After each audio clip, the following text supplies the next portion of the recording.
Hello, everyone. This is the 114th episode of the Soccernostalgia Talk Podcast.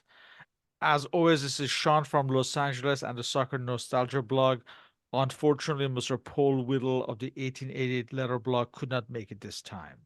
For this episode, I interview Mr. Carlos Lozano as we discuss the Johan Cruyff era as Barcelona manager, the first part from 1988 to 1992.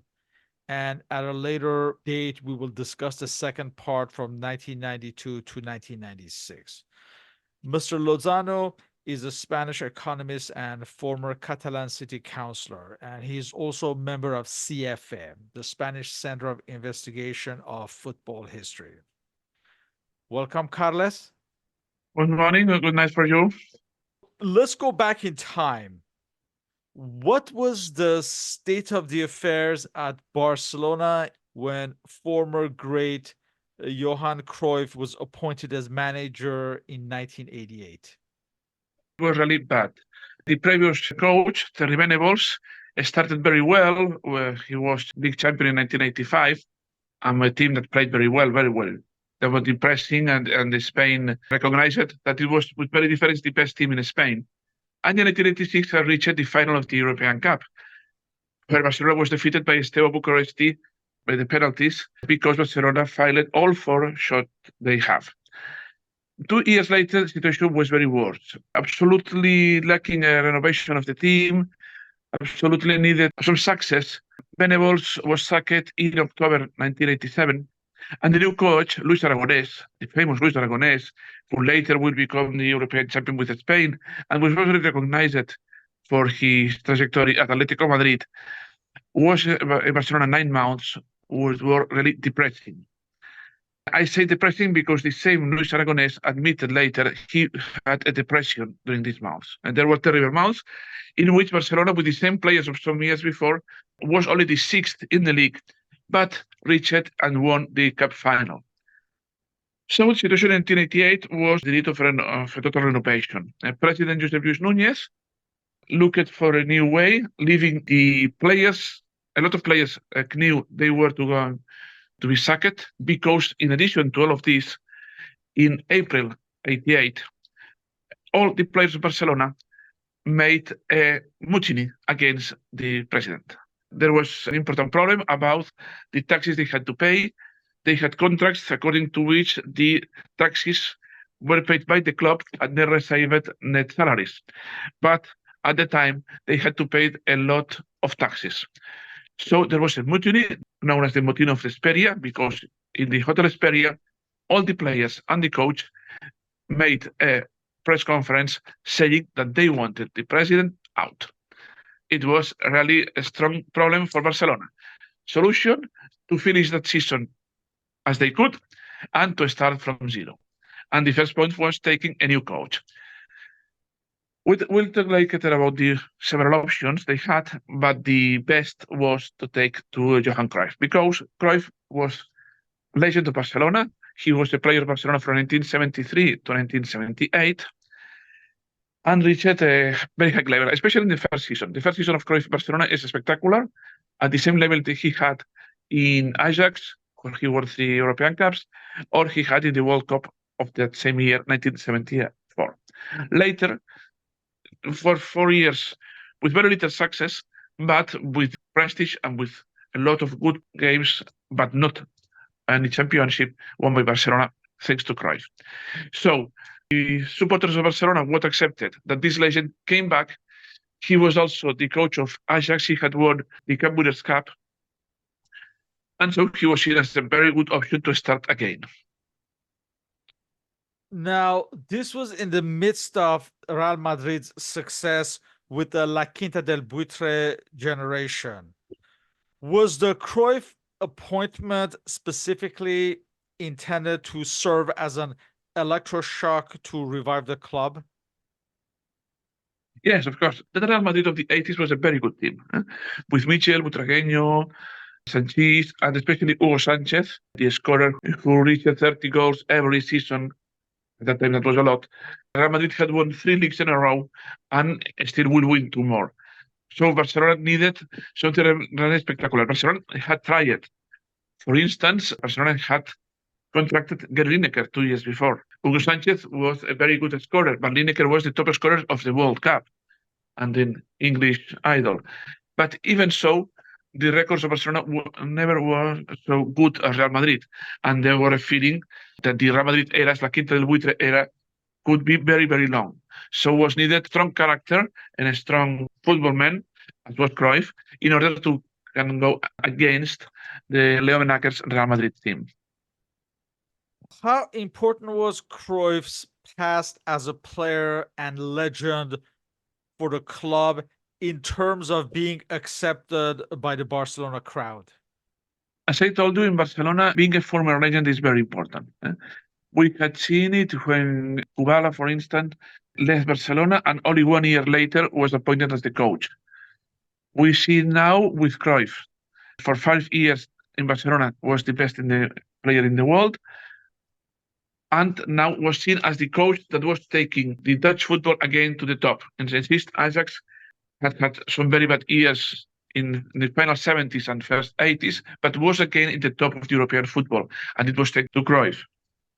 And we have seen later, if you remember Barcelona coaching in later years, you will see Luis Enrique, and you will see now Xavi, and Koeman from some months ago. When Barcelona needs a new coach, it's usual to go to look for former star players who leave a very good remember. And so we start fresh, but we start with the conviction that we have this person who has never failed us.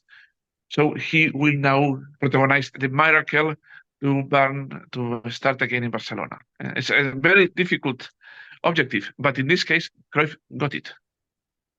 Before Cruyff's appointment, there were rumors that Carlos Bilardo had also been approached. Were other famous managers approached that you might know of? Yeah, Carlos Bilardo was an odd option. Yet he was the coach of the Argentina that won the World Cup 2 years before, but the style of playing of Bilardo was very far away of the style usually in Barcelona. Otherwise, I remember Bobby Robson as an option. It was told that Bobby Robson could be, because we came from Venables, so it has some continuity, but he will not be the chosen. He will be in 1996. And especially an important name to tell here is Javier Clemente. Javier Clemente is a Basque coach who had reached Athletic de Bilbao to win the league in Spain in 1983 and 84, with a team only with Basque players born in the Basque country in Spain. With this, he got to be the Spanish champion. Later, he went to Español de Barcelona and took them from to be mid-table team to the third position in 1987 and to the final of the UEFA Cup in 1988. They are the best performances in history of Español. So it's told that Núñez went to Clemente. He wanted Clemente as a coach, but Clemente had a contract in Español. And did say that Clemente couldn't come, but he was who gave the names of the players to take to Barcelona. It's not confirmed, but one thing is true. He was a Basque coach who used Basque players. Well, in this first year of Cruyff, most of the new players of Barcelona are Basque players. 5 players from the Basque country would come to Barcelona. And it said that it's Javier Clemente who gives the list of names, that you need these players to go to Barcelona because they are playing the Spanish league, they are young, and they are what you will need to win. So Cruyff, in this first year, took these names, took these persons, 4 of them were usually in the teams of Barcelona that year, and here started his revolution because he didn't know the Spanish players still. So if this is true, really, Javier Clemente had a very big player, very important paper in this renewal of Barcelona. But he was never a coach of Barcelona, and I tell you more, he was not a person very loved in Barcelona because he had coached the rivals, especially, usually. Upon Cruyff's appointment, there was a wholesale change as far as the players. Migueli retired, while other veterans such as Ramon Caldere, Victor, Clos, Gerardo, Moratala and Rojo were offloaded after a disappointing season, maybe partly because of the mutiny you mentioned as well. Now, were they removed by the club president Nunez or at the request of Cruyff? A bit of everything. There are different cases. For instance, Migueli, a very good player, a legend of Barcelona, was in the first team from 1973. After 15 years, his era was finished. Maybe probably also Victor. But Victor will go to Sampdoria and he will reach two European finals. Other players as Calderé, maybe they had lost their position in the team usually, and Moratalla and Rojo are different cases. Rojo was a very good player in 84 and 85, very, very good, the best in midfield of Barcelona, joining to Schuster, but he has an injury in a match against Porto, and he was never the same. He had been 2 years more in Barcelona and only playing a few matches. I believe he played 12 matches in 2 years, and that injury ruined his career. He will go to play to Betis, but he will not be the same. A pity because Juan Carlos Pérez Rojo was a very, very talented player. In general, the reason was the need of renewal of the team. There are also the point of the English players. With Venables, there was the joining of several English players. Now only Lineker will remain, and Steve Archibald, who also had an injury and wasn't totally recovered, and Mark Hughes, a talented and a strong player in Manchester United, but when Barcelona never got the chance to success, leave also the team. So the English era was finishing also, and in a moment in which the Spanish league only allowed two foreign players. So Lineker remained, and Barcelona started the season with only one foreign player. Will be at the end of September when will come a second foreign.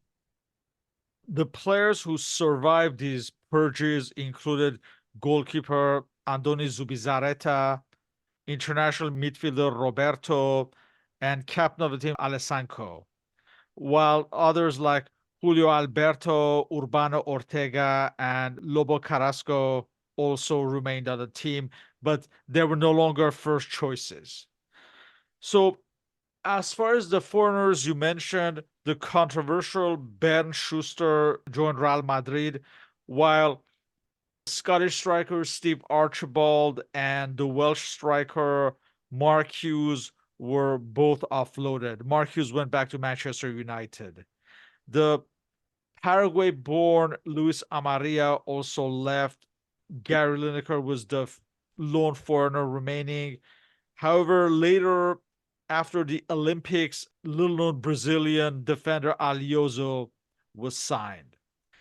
Now, how was this foreign player transfer activity viewed by the press and the public? No, the public wanted the renewal. They wanted to change a lot of players. So, of the ones you told, Zubizarreta was the goalkeeper that was very clear. He was the goalkeeper of the Spanish national team. He had good records.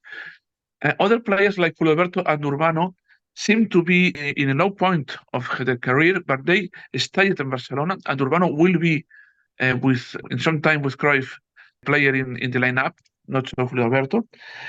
But the point was about the foreign players. And in Spain, at that moment, the key players were the foreign players, only two in every team. So, as you told, Archibald and Hughes are out. Schuster goes out. Remember that Schuster arrived in 1980 as a very good player. He has 5 years spectacular, leading Barcelona to win the league in 85, the Winners' Cup in 82. He has some injuries, but he goes always as the best player of the team, even in terms of Maradona. Schuster is at the high same level as Maradona, but he has always problems. He has a personality really hard, childish at the beginning, and later egocentric. And it concludes in 86 when he is against Venables, and they reach the European Cup final, and it goes to the extra time, and in some moment, Venables believes I have to remove from the field to Schuster and insert another player. Schuster takes it very bad, and he doesn't wait in the stadium to the end of the extra time and the penalty shootout. Not he goes to the hotel. He leaves the stadium, he takes a taxi, and goes to the hotel in an European final. That was a scandal, and that led to 1 year of Schuster banned from the team. All the season 86-87 season, was he without playing a single minute.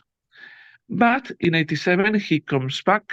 He plays all the season with good matches, with a good rendement. But we know he finishes his contract in 1988, and as absolutely everybody could assume, he leaves Barcelona. The other point is that he leaves Barcelona and he goes to Real Madrid. That's a point, and that's another matter. Well, the point is we have this position for a foreign player that we have Lineker, Gary Lineker, very prestigious player and a scorer, but we need another player.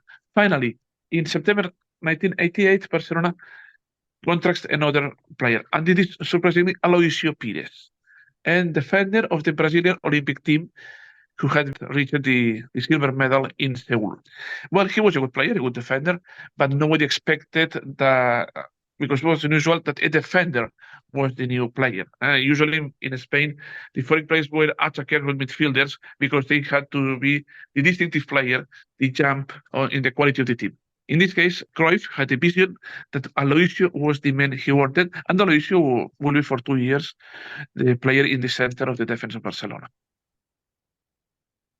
There was a massive number of arrivals as Barcelona broke the record expenditure from 1982 that included Maradona. Can you describe the arrivals that season? Here we go to the point I told you, Javier Clemente and the Basque players. And now I give you 5 names of Basque players who arrived to Barcelona in this summer. 3 come from Real Sociedad. And Real Sociedad had been the runners-up in league and cup in the previous year with young players. And so Barcelona takes Jose María Vaquero, Chiqui Begiristain, and Luis López Recarte, 3 players of Real Sociedad to Barcelona, 3 Basque players. He also contracts Julio Salinas, another Basque player, and a scorer, and also Jon Andoni Goicoechea, another Basque player, but now from Osasuna. But this one will go finally on loan to Real Sociedad. As we have both 3 players to Real Sociedad, Barcelona paid with money and with the loan of Goicoechea, who will delay his arrival to Barcelona until 1990. In addition to this, other Spanish players like Eusebio and the 2 best players of Español. I told you, Javier Clemente led Español to the European final of UEFA Cup. Well, he also recommended that the 2 best players of Español, Ernesto Valverde and Miquel Solé, came to Barcelona. Ernesto Valverde will later be the coach of Barcelona only some years ago. Curiously, they will be in the new team, but they will remain only for 2 years. We have 7 new Spanish players, plus Aloisio. This is a total renovation of the team. And we have to mention Eusebio Sacristan came with Julio Salinas from Atletico Madrid. You mentioned Mikel Sorel and Valverde. So Valverde is also Basque, right? He's Basque in formation, yes. Not by birth, but he was in Athletic a lot of years. Juan Anzu came as backup goalkeeper from Osasuna. Also, the defender from Sevilla, Ricardo Serna. We have to also mention that Guillermo Amor and Luis Milla were promoted from Barcelona B and would play a prominent role this season.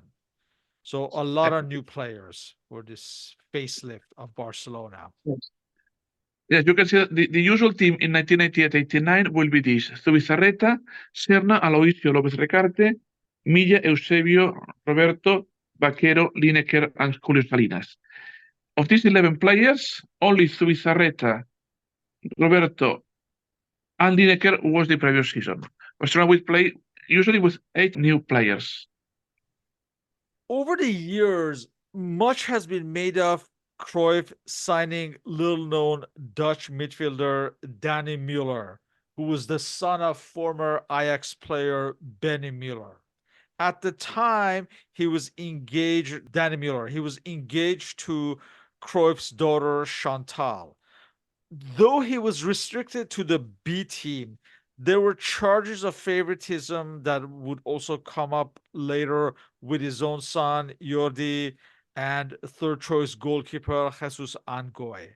How was the situation with Müller viewed at the time? Well, that was a minor matter at that time. Certainly, he was the fiancé of Cruyff's daughter, but he was only in the second team of Barcelona. Danny Müller never played in the first team. So the importance was relatively little, but it's true that in some moment the coach of Barcelona B, Lluís Pujol, said that he didn't want that player, that the player was imposed to him. And the matter is, he played only a few games in Barcelona B in second division, and after the first season, Barcelona B was relegated to the lower division, where couldn't use foreign players. So Muller had to go to play otherwise. Barcelona tried to find some team in Catalonia that contracted Muller, but nobody wanted, and he had to go back to Ajax. Really, the point of the relatives of Cruyff will be a problem, but it will be but some years later, from 1984, when another son-in-law of him, Angoy, will be the third goalkeeper of Barcelona and later the second goalkeeper, and it was said he has not the quality to be in this position. But this will be from 1994 onwards. In this very first season, nobody gave many importance to this matter of Danny Müller, who was an transcendent player in the second team of Barcelona. Let's go through and describe this first full season of Johan Cruyff in charge, the 1988-89 season. Well, Barcelona started playing well, had a season acceptable. Finally, was considered acceptable because in the league, Barcelona finished in the second position, 5 points back of Real Madrid, but it was a really strong Real Madrid. Barcelona was fighting for the league until the last moment. And in the other hand, Barcelona had an option always in the season like this, Europe and the European Cup Winners' Cup. Barcelona has won it 4 times, the record in Europe, and this was on the season. Barcelona made a good season in Europe, reached the final against Sampdoria, and Barcelona won the European final. In a moment in which Barcelona was not playing very well because the end of the season was really difficult in Barcelona because they were finally losing the league, but Barcelona won the European final against Sampdoria. Julio Salinas and López Recarte scored. There were 2 players who didn't start the match, but during difficult match that was 0-0, Cruyff introduced these 2 new players in the field, and they both scored the goals.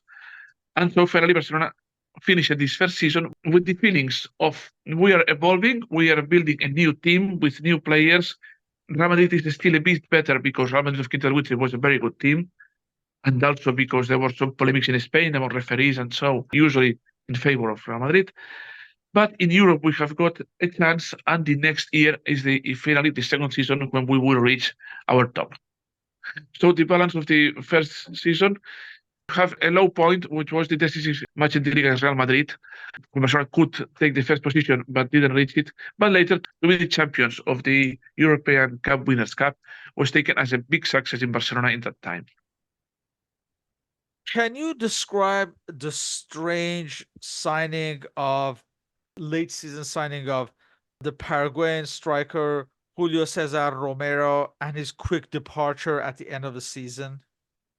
That's the low point I told you. We have April 1989, only 2 matches to the end of the league championship. Real Madrid in the top of the league and Barcelona in the second position. And it's the day to play Barcelona against Real Madrid and Camp Nou. And in the previous week, a surprise by Cruyff. I have a new player to contract. Juan Carlos Romero Romerito, a Paraguayan striker that nobody knew here, with a very great prestige in South America. But Cruyff contracts this player the week before of the match against Real Madrid, and he plays the match against Real Madrid as the forward. It was surprising that the new player nobody knew had the chance to play this match. Well, if he should have scored some goal, he will be a hero, forever remembered. But he didn't score, and his presence in the attack of Barcelona was not good. He was not known by the other players. He didn't know the other players.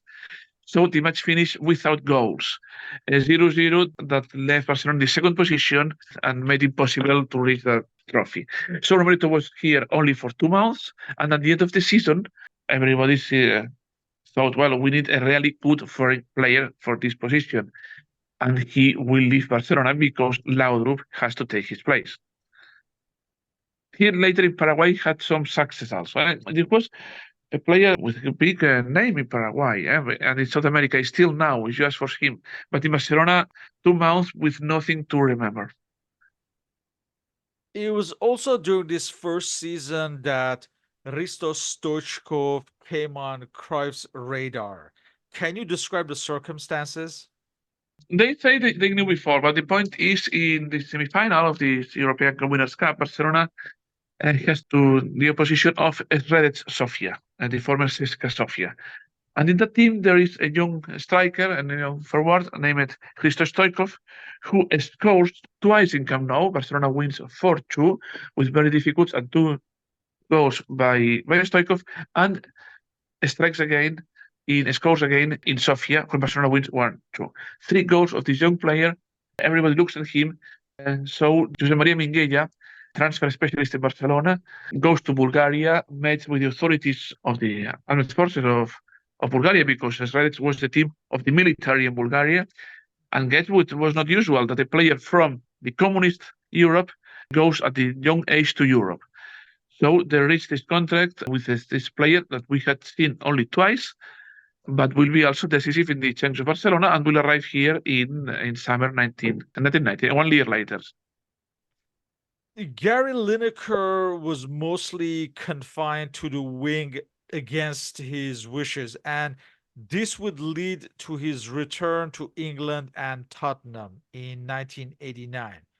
Why was Cruyff insistent on playing him out of position?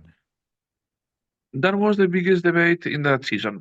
Lineker is a striker. He has shown it in England, in Spain. Every time he plays in Barcelona, he has good records at scoring. But Cruyff has a different way to put the players in the field, and he doesn't want a striker like this. He, as a striker, has Julio Salinas, who doesn't play always, only plays sometimes. Other times he plays without a natural striker in the attack. And Lineker is taken to this side. He's a right wing attacker this season. So he does what he can. He has speed, but he's not the fastest player of the team. And he assists in some occasions, but he's not a 10. He is a striker. So in sometimes he scores goals, but the record of him is lowest than in other seasons. He scores only 11 goals in all the season when he was a player of about 25. He doesn't agree with the situation, but he is discreet. He doesn't go to the press to tell, but everybody knows he was not going to continue here. So for December 89, Lineker is clear will leave Barcelona, and 2 players more in the line of Cruyff will come, and effectively will Ronald Koeman and Michael Laudrup will arrive in that summer. A pity, because Lineker was a very good boy, very loved in Barcelona, and his 2 last seasons were of poor results and the poor memories. You mentioned Ronald Koeman and Michael Laudrup as Barcelona's main signings for the 1989-90 seasons. How important were these signings at the time?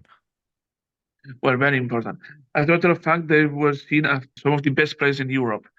Koeman, being a defender, but had led the previous years the Dutch national team with Gullit, with Masten, that very good team, and PSV Eindhoven in '88 to win the European Championship.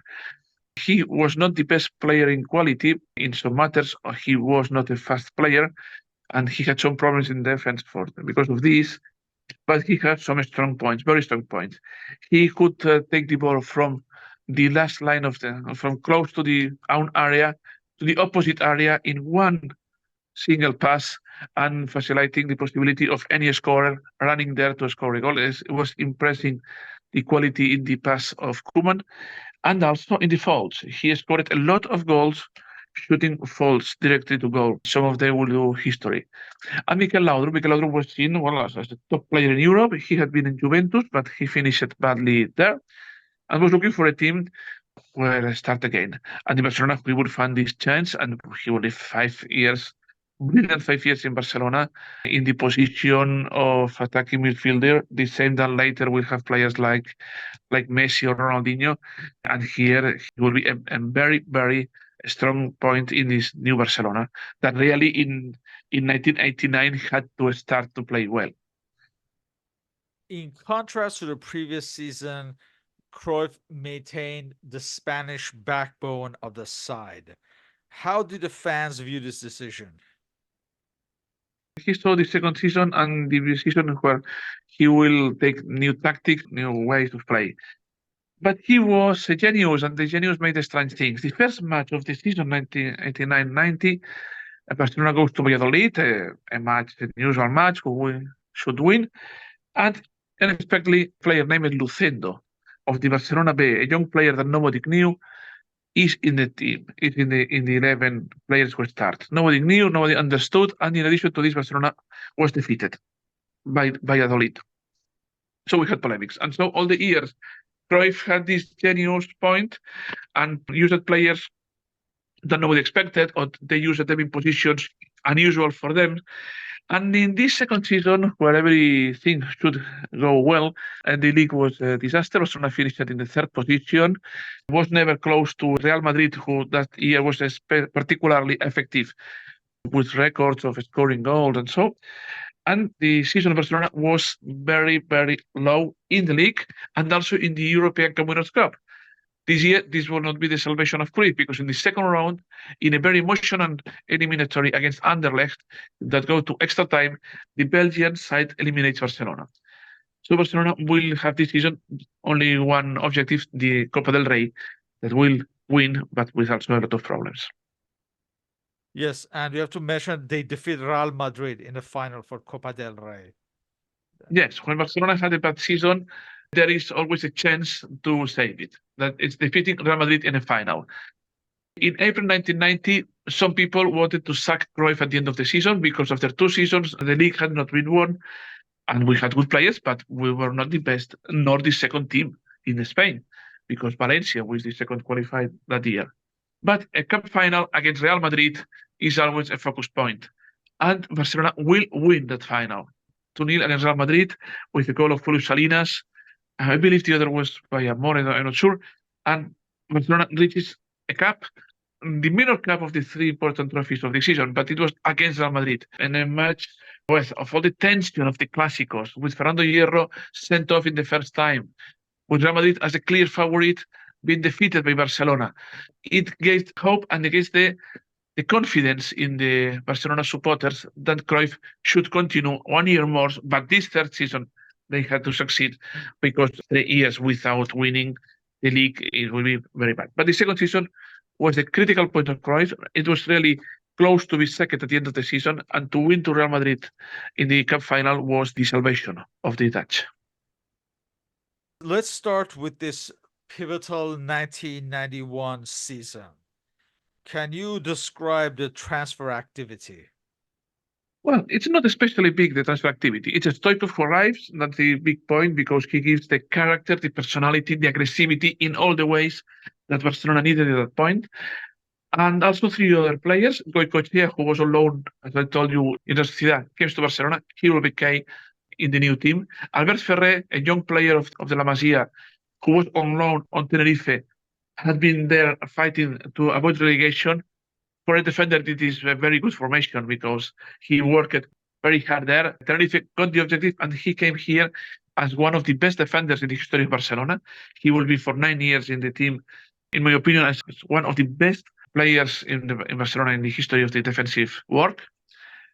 And Nando was a strong player, another defender from Sevilla. As you see, defensive players, because Aloisio left and some other players left, and in particular, the arrival of Stoichkov was the key point. As far as the players leaving, Aliosio joined Porto and he would be there for like a decade.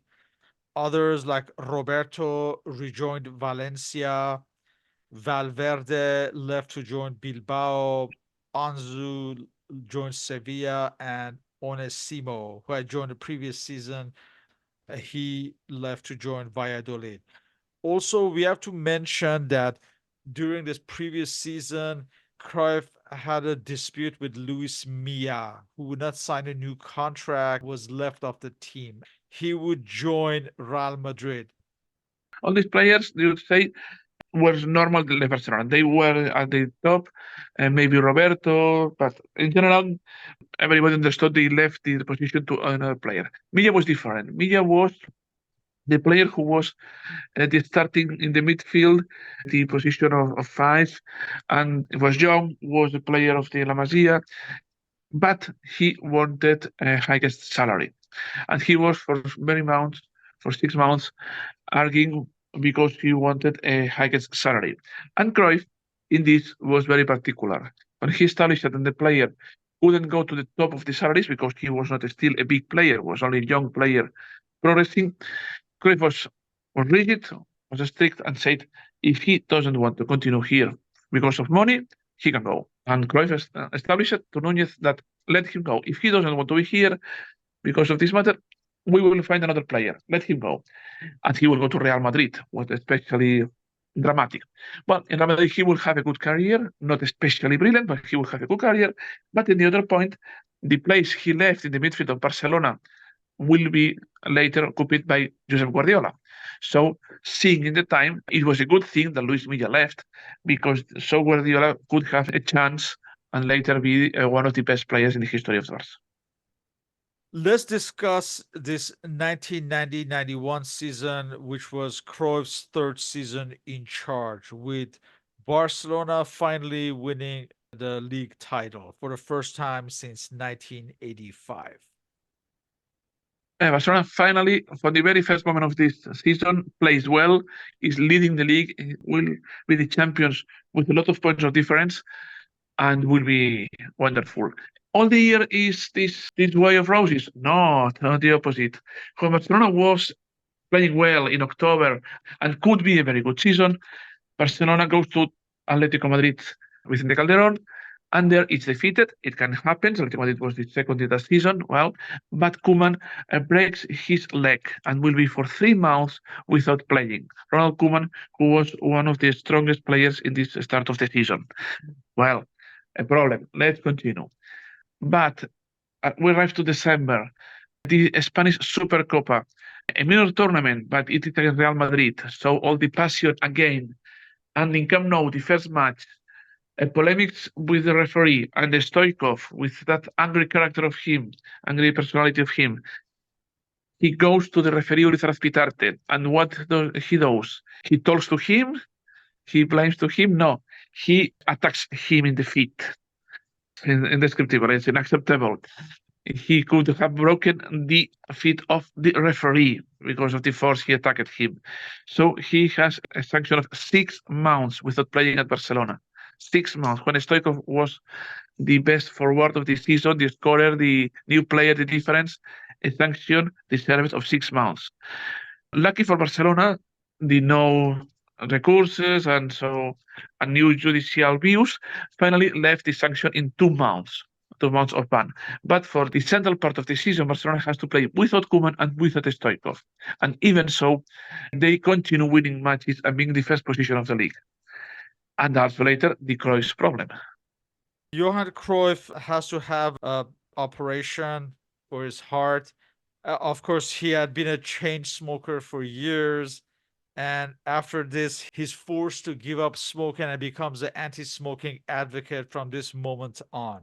And this is the moment when he started sucking on lollipops as a substitute for cigarettes.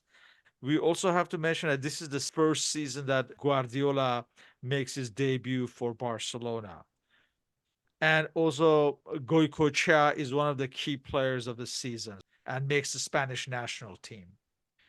We reach February. Stoichkov is back in the team again after his sanction, and he was sanctioned. And also Koeman is going to come back after his injury. Everything looks fine again. But one day, the news is a heart attack to Johan Cruyff. A heart attack of the coach. Who could expect this? Really, he was always seen with the cigar, always smoking. That was the essence of the problem. Unfortunately, that will cost his life many years later, but that was a big problem. But at that moment, he has a heart attack, he has a bypass, and will be out of the team for 6 weeks. Not a lot of weeks, but at that moment, everybody was very preoccupied. The second in charge, Carles Reixac, a personal friend of him from when both were playing Barcelona in the 70s, another legend of Barcelona, has to assume the leadership of the team. He had never been the coach of a first division team. But that those 6 matches will be a good work of Reixach. Barcelona continues winning matches. He has the definitive match in the league against Atletico Madrid. Barcelona was at the top, Atletico Madrid in the second position.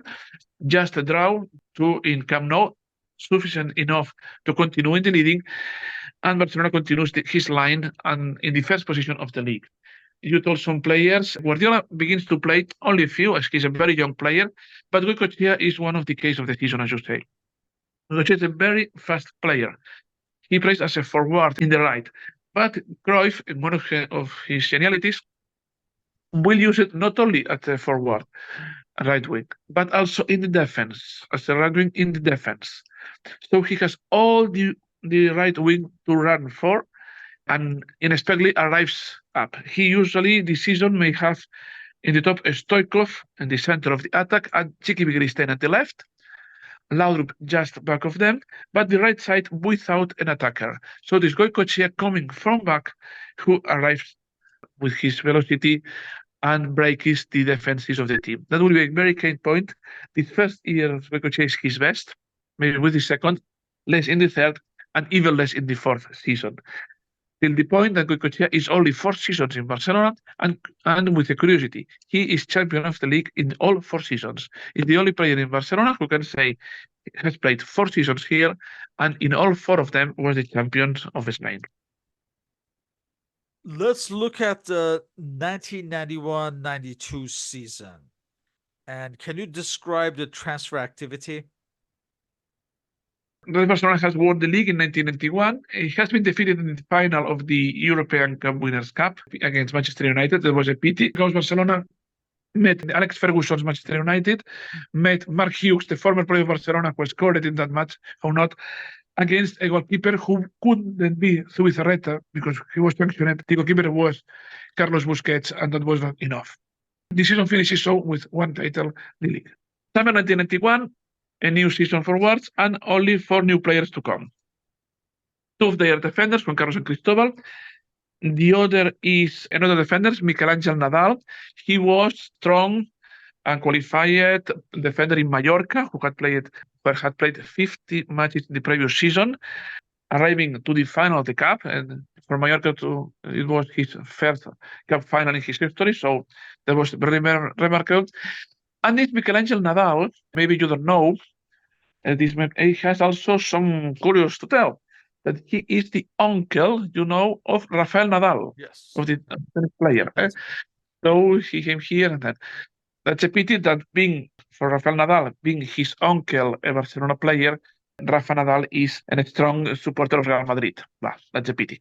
It works for him. But that's very curious because he's in his childness was in Barcelona, and there are pictures of him in the field of Barcelona with his uncle, the very young the child Rafael Nadal. The fourth player to come is Richard Whittle. Well, this is a novelty because Spanish League allowed 3 foreign players. At that moment were Laudrup, Koeman, and Stoikov were the 3 names. But from this season onwards, the Spanish League allows to have 4 foreign players, but only 3 can play simultaneously. The opinion of some coach in some teams is, I have 3 players, and that's enough. I don't want problems with the 4th foreign player who will not play usually and will be always a conflict. In Barcelona, the opinion is different. They say, well, let's play a young player who assumes he will play only some minutes, who will play only when some of the others may be injured, but here is growing and can earn a position, but initially that he knows he will not play usually.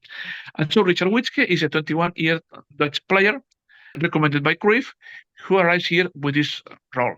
The positions are for Koeman, Stoikov, and Laudrup. They're absolutely top players in the world, and you will play when it be possible. And he accepts this role, and he will play the role accordingly. He will not reach the level somebody expected, but he will help in some matches. He will help in defensive and in midfield work.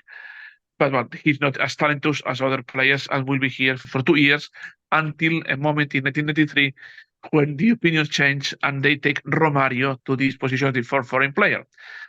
And in that year, Barcelona will have top 4 players, but only 3 could play simultaneously. And that will be a problem. in addition to Richard Witzke from Ajax. Also, the Atletico Madrid defender Juan Carlos also arrives that season. As far as the players leaving, Lopez Recarte joined Deportivo La Coruña. Mikel Soler joined Atletico Madrid.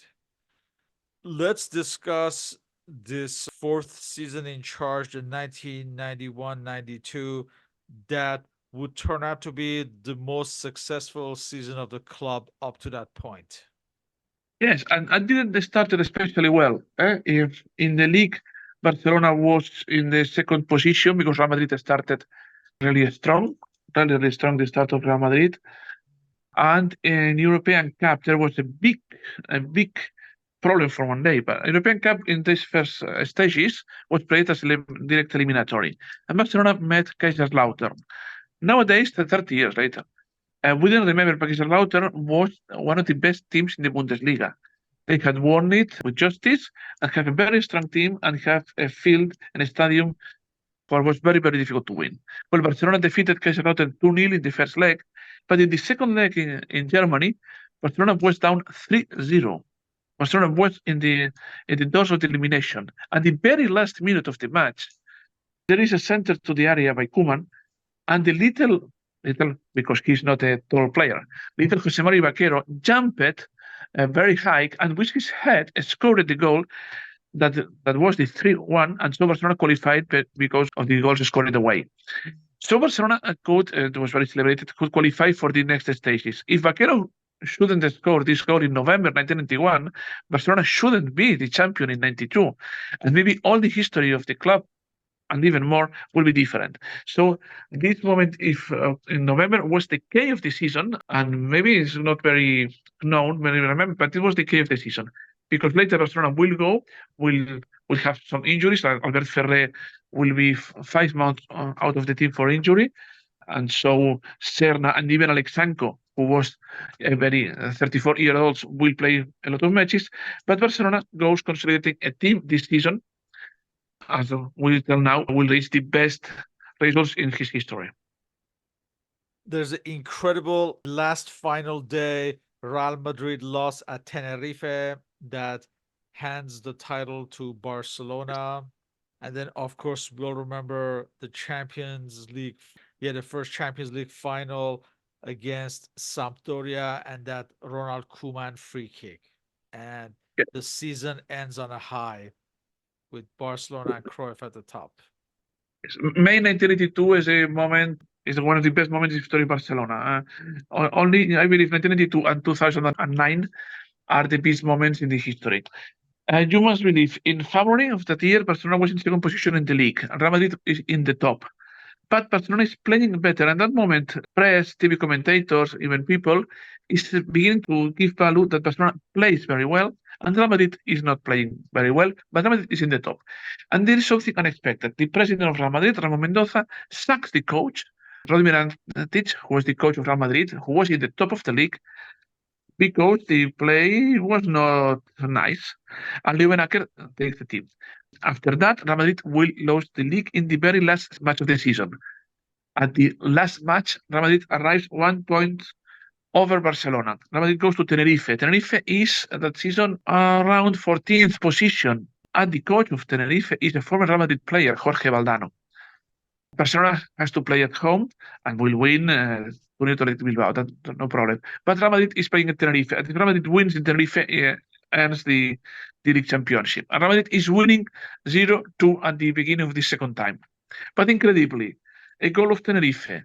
And 1 minute later, a very big mistake of the goalkeeper of Real Madrid, Puyo, who scores in his own goal.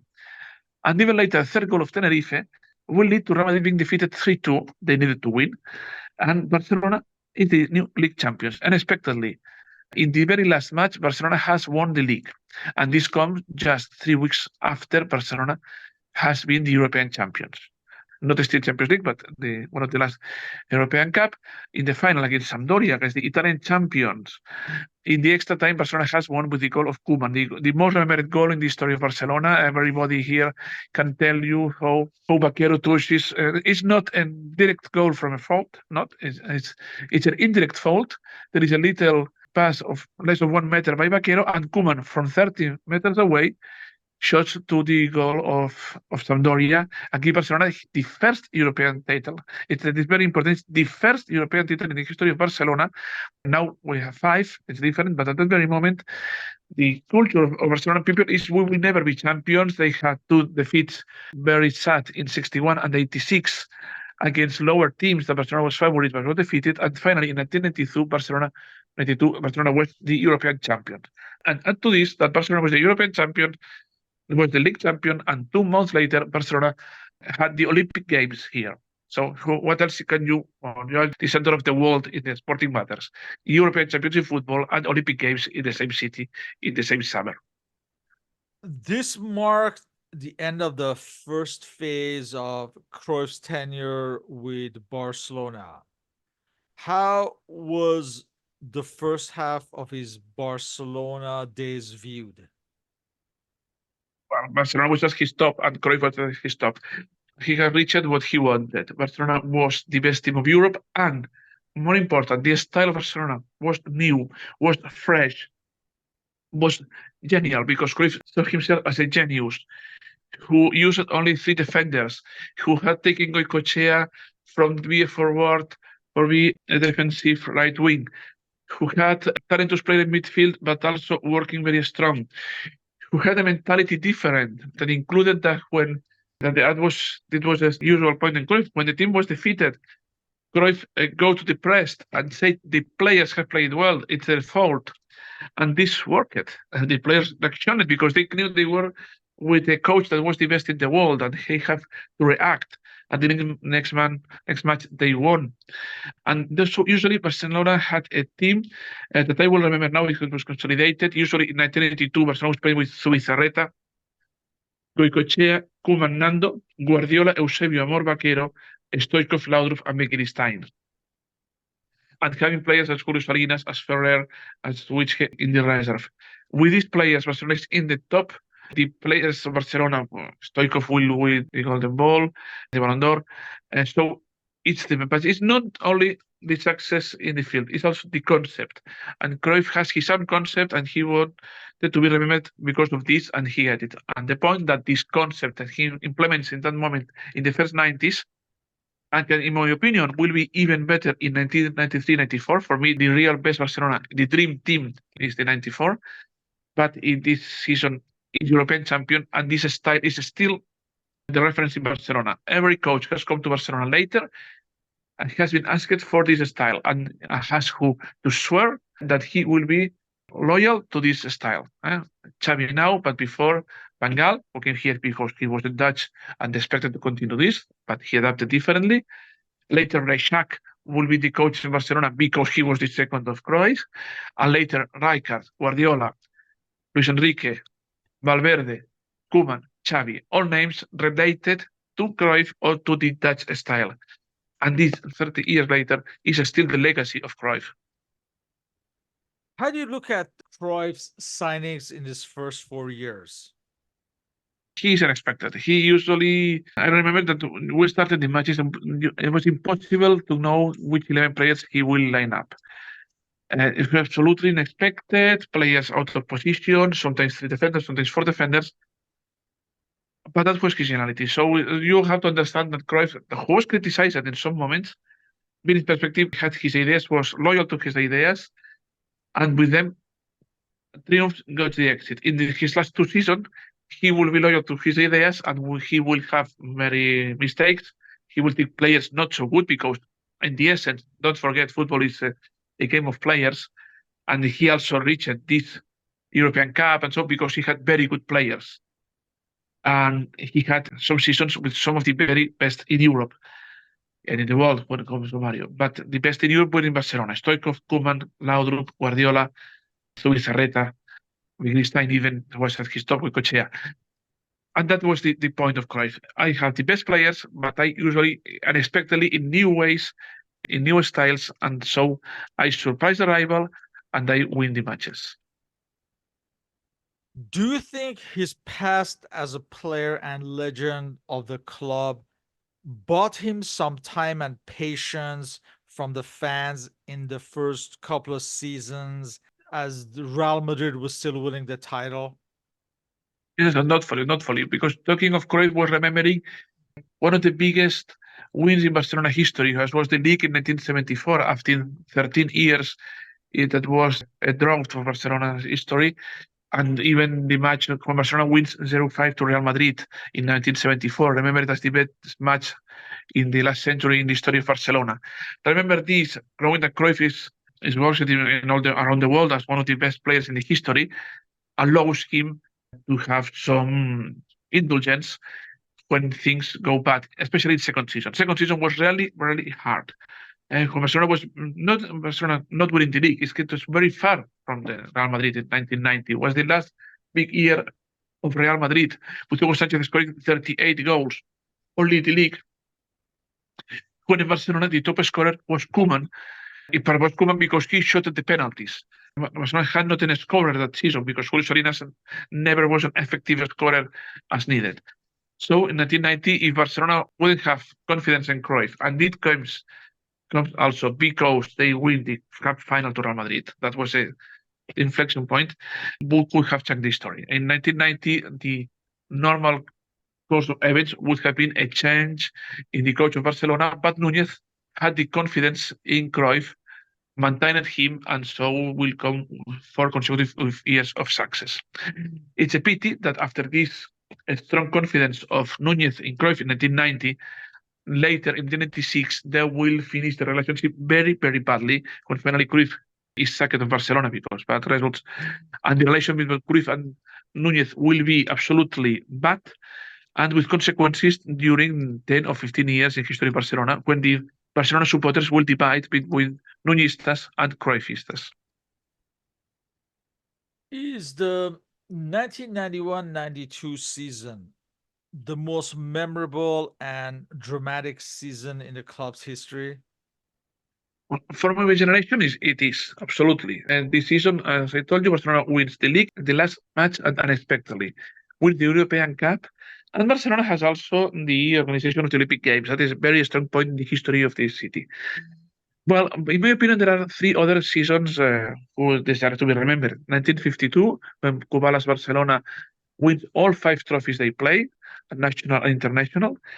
2009, the first season of Guardiola, who finishes similar to this, who won nothing, but finally Barcelona wins the league because of an impressive victory against Real Madrid, wins the Champions League, and wins also the Cup, and a total of 6 trophies in one single year in 2009. And I must remember also 2015, when with Messi, Neymar, and Luis Suarez in the attack, Barcelona in January seems to be in a very bad year when maybe we'll win nothing, but finally reaching 5 titles, being the European champions in 2015 and also the league and cup champions, with Luis Enrique as the coach. We are lucky the 2 of these wonderful years with Guardiola and with Luis Enrique are recent. So the youngest supporters of Barcelona remember these years with Guardiola, with Messi, especially all these 15 years of Messi in Barcelona. But before of Messi, for sure, the best season in Barcelona history is 1991-1992. In closing, do you feel Cruyff's appointment and the first half of his stewardship changed the club's culture, philosophy, and mentality? It gave a winning mentality that the club desperately needed. Yes, absolutely, absolutely. The mentality in Barcelona was of loser. Of if we reach the European Cup final, we are defeated by lower teams like Benfica in 1961 and Steaua in 1996. We have bad luck. We may reach the final match of the league with options, but we will not be lucky to be champions. All of these changes. With Cruyff, changes the style, changes the quality of the players. They are the top of the world. Players want to come to Barcelona. And also the luck. Also, is sometimes it's very lucky when Real Madrid is defeated unexpectedly in Tenerife, or when Kaiserslautern go all of Vaquero and Kaiserslautern. But really, the essence of the game has changed. The Barcelona is the reference of the offensive football around Europe, is in that moment because Cruyff does it and will be the reference for 30 years later. So in the world, Barcelona is recognized as the offensive football, as the total football, and in Barcelona, the supporters see it as the our style. From now on, is this our style? Our personality is linked to this, and as I told you, any coach who comes here, coach for this Cruyff style. Even Rijkaard or Guardiola, what they do is to improve into this style that Cruyff started, and not a new style. Even Guardiola, he admits it, is a disciple of Cruyff. He improves it, and in my opinion, improves it a lot because but the Barcelona of Cruyff was irregular. The Barcelona of Guardiola was unbeatable in all the matches, but it's always because of the style that started Cruyff, that implemented Cruyff, that has gone evolutioning, yes, but it's the same style in essence. And this is the personality of Barcelona now and forever. It's anathema here to say that you want to change that. The style is this, and even if Barcelona is defeated, the style will be maintained with a new coach on a new year, always, at any cost. With that, I'd like to thank you for your participation in this interview. At a later date, we will discuss the part two and the second half of Johan Cruyff era at Barcelona from 1992 to the end at 1996. So for any questions and comments, you may contact us. All our respective contact information is listed on the blog and podcast listings. So thank My you pleasure. again and hope to continue these discussions on Spanish football history. My pleasure. Continue with the other 4 seasons of Cruyff, another history. Thank Thank you. you very much.